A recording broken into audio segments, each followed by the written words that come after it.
তোমাদের জন্য একটা সারপ্রাইজ। টানটানা, এটা হচ্ছে আমার বেবি এখানে ঘুমাচ্ছে আর আমি সকাল সকাল স্নান করে নিয়েছি। তো আমার ডেলিভারির পরে আমি ফার্স্ট ভিডিও এটা, কারণ এতদিন আমিও অসুস্থ ছিলাম আর অসুস্থ ছিল, তো এইসবের ভেতর আমি আর ভিডিও কন্টিনিউ করতে চাইনি।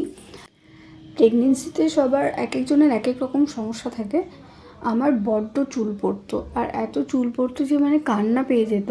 কিন্তু এখন বেবি হওয়ার পর দেখো আমার একটাও চুল পড়ে না, মানে একদমই পুরো নর্মাল হয়ে গেছে।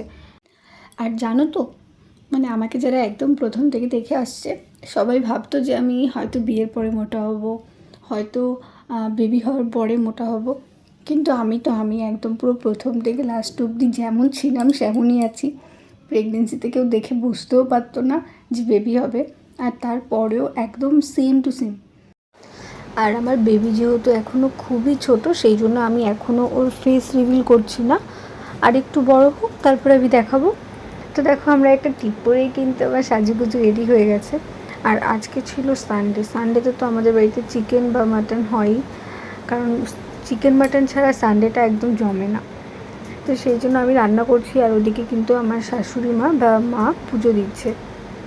আর দুই দিকে করলে কাজটা একটু তাড়াতাড়ি শেষ হয়। তো এদিকে আমার লাল লাল ঝাল ঝাল চিকেন কষা রেডি হয়ে গেছে, আর দুপুরের খাবারটা তো একদম জমে যাবে। তারপর বিকেলবেলা অনলাইন থেকে কিছু জিনিস অর্ডার দিয়েছিলাম।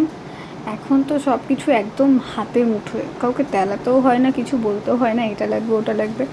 যা লাগবে সরাসরি অনলাইন অর্ডার দিয়ে দিই আর চলে আসে।